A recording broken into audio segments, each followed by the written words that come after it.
Hey, Bodacious Beast, welcome back to my channel. My name is ScottyAllenDay. Movie theaters were white hot in popularity back in the 70s, 80s, and 90s. And when blockbuster movies or anticipated movie releases came out, a mile-long line would form outside the doors the night before. People would literally camp outside of a movie theater to watch a brand new movie. If they've advertised it and the advertisement turns out right, it would be insane. When Footloose came out, they did so many advertisements that it was like an instant blockbuster. They didn't even think it was going to be as big as what it was. And the night before the premiere, the night before it was released, I remember I was out with some friends, and we camped. We showed up there at 5 o'clock that night, and there was a line already, almost about to the capacity of the movie theater for that release. They had every screen for Footloose. We were ready. We were ready to go and rock out to Footloose. And when Jurassic Park came out, it got so bad that they had to actually give out wristbands. Because the lines were so long, they went and they gave out wristbands, and when you had a certain wristband, you come out at a certain time, and then you could buy your ticket and you could watch the movie. So, I mean, these were huge. These date night gems are fading because of, Netflix and Disney Plus and Hulu, and they're just releasing them on their platforms. They're not going to the movie theaters. And I kind of have some ideas on how to revitalize these wonderful cinema movie theaters. My notes. And I would hope that you'd enjoy my brainstorming. If you have some ideas, drop them in the comment section below. If you hear an idea that you think would be absolutely outstanding, drop it in the comments saying, you know what, I like this one. Let's see what we can come up with.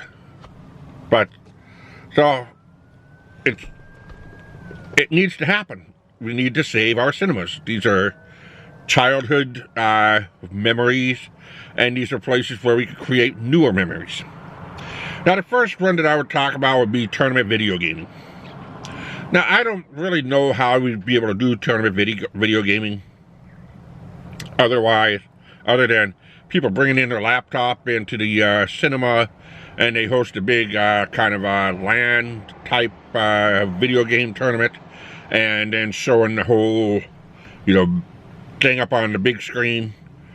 The only reason I had that kind of an idea is my son had a birthday party once, and we did video gaming at the movie theaters. We literally were playing Mario Kart on the silver screen. A silver screen is another name for the movie screen that you see inside of the theater. And we were playing Mario Kart. We did Mario Party, and we literally had a blast playing on this silver screen. It cost me like $125 for an hour. We did it for 2 hours, and we just had my son still remembers that. So that would be rather good. The other one would probably be sitcom week. I mean, it's a small one, but why not have a week where you have an hour of a certain sitcom? So let's say some of our favorite sitcoms, like Gilligan's Island. Not a lot of people like Gilligan's Island, but Gilligan's Island. So sitcom week, and I think there's just about enough CDs to be able to go for maybe 2 weeks if you showed about an hour a day. Because they don't have any commercials, there's no commercials, and no commercial breaks, you just sit there and you watch a movie for an hour. Now, it sounds a little corny, but I kind of like it. I kind of like that idea. You buy a movie pass for the week, let's say $20, and you can go and you can watch your favorite sitcom from the first episode all the way to the last episode and enjoy it. Now, just to kind of put a little bit of twist on here, I got a little bit further ahead of me. renew the lobby to where you have a nice big food court. You have your vegan options. You have burgers and hot dogs, and you have your Italian and your pasta and your salads, and have a nice food court. Of course, your popcorn and your sodas as well. So now you can go in, you can sit down, and there'll probably be like a little table right in front of you, maybe about 6 inches.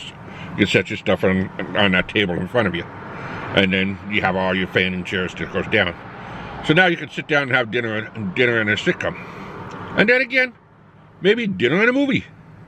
You can be able to order a full-blown pizza, but of course you're not going to have a big enough table for a full-blown pizza, unless they take out every other seat and then put a round table right in between every single chair, and then you could do dinner and a movie.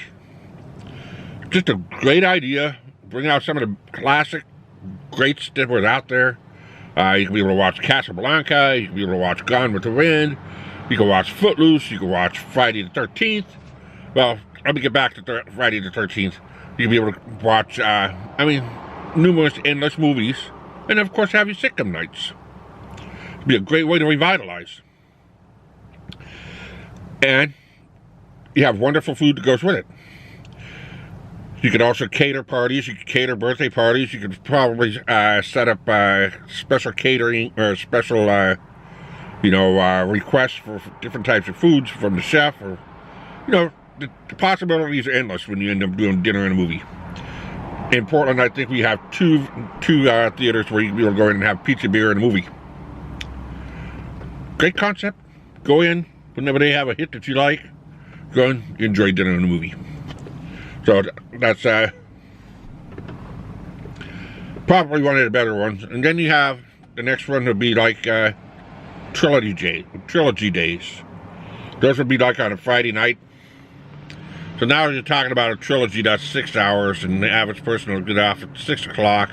6 hours, that's going to be 12. That's going to be midnight when they get out. Of course, you're going to have about a half an hour intermission for people to run out and use the bathroom. So that can't really happen on a Friday night. So it'll probably have to happen on Saturday and Sunday. So you can do an entire trilogy. You can watch Indiana Jones. You can watch Raiders of the Lost Ark. You can watch the trilogy of Ghostbusters. You can watch the trilogy of, or you can watch the double header of Sister Act. And you can be able to spend, or better yet, Back to the Future, back to back to back to back. And then you can also end up with your movie series like I said, Friday the 13th, or Nightmare on Elm Street, or Star Wars, or Star Trek. I mean, all those wonderful, wonderful series that we've really, really enjoyed. And, it just puts a little bit better mix into the theater, and it draws people back in for nostalgia. Now, there's more things that I've got up my sleeves, so stick with me, because, this is a big brainstorm that I did last night. The next one will be sports. So you have a big game that comes up on, or you want to do Monday Night Football, to bring in the Monday Night Football crowd. Now, don't forget, you have the food. You can possibly have beer, so you'll be able to,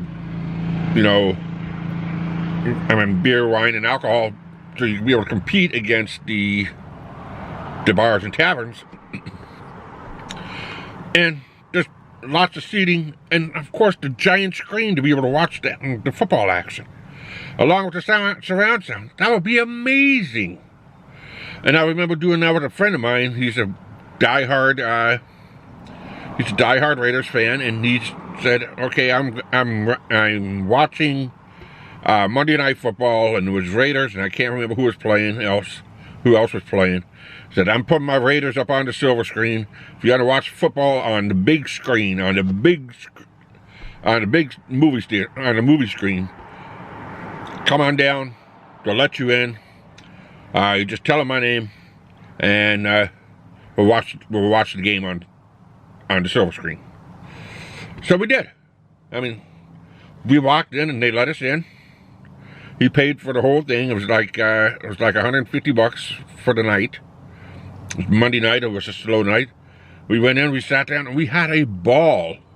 We had people literally walking by and looking in.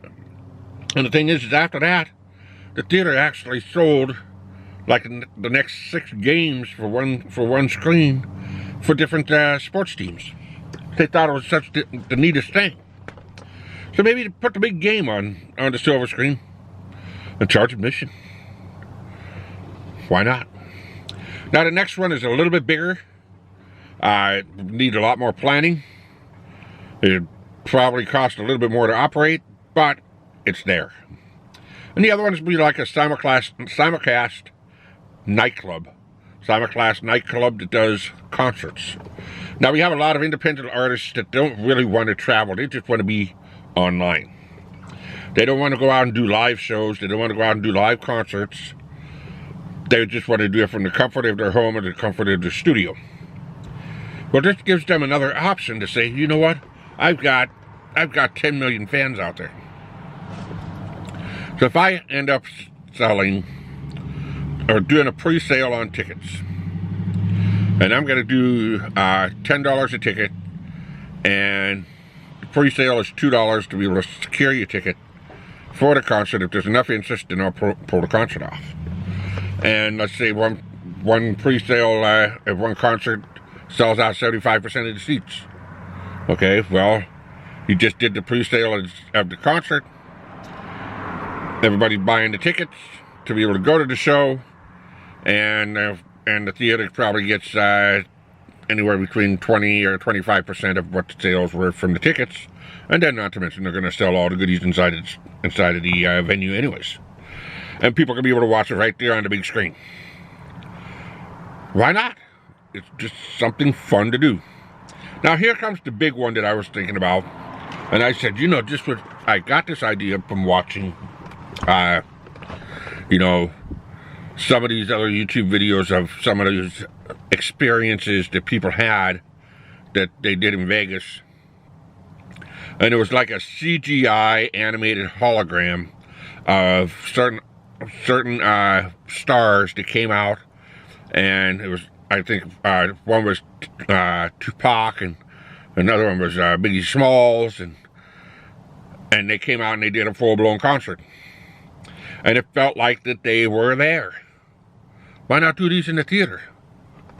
And they could do a residency with that particular CGI hologram. Now, take a little bit of a twist on this, so now you have all these performers that can be able to perform inside of these theaters, and you can be able to do a flashback and try and get whatever kind of interest that people would like to do, and then just, get it in there. Or a radio station could be able to sponsor the concert. Radio station's got to stay, active now anyways. Which I think would be amazing. So a radio station wants to sponsor a Kenny Rogers concert, or a radio station wants to sponsor a Grateful Dead concert. And they have the whole CGI animation and everything set up. And there's a certain cost for the radio station to put that in, pull that off, and they can give away some tickets, and then they sell a bunch of tickets, and people can be able to go and watch the experience. Now, I think that's extraordinary. Now, here's something that's never been done yet. Now, take that same CGI animation. Take that CGI animation hologram. Put that person up on stage. Now, we saw an example of that on America's Got Talent. Take that same CGI animation, and why not bring comedians that have passed away back to life, live on stage?